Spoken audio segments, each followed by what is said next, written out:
How to fix Discord installation has failed. Hello everyone, welcome to this channel. I'm Emily and I'm here to help you out today. So without any delay, let's get started.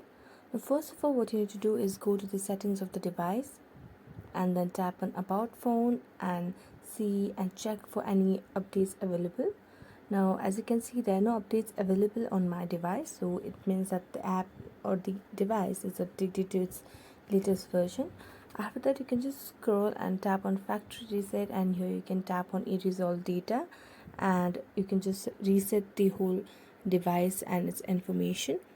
After that, you can just tap on power button and tap on reboot and restart your device, and this might help you fix the Discord installation problem.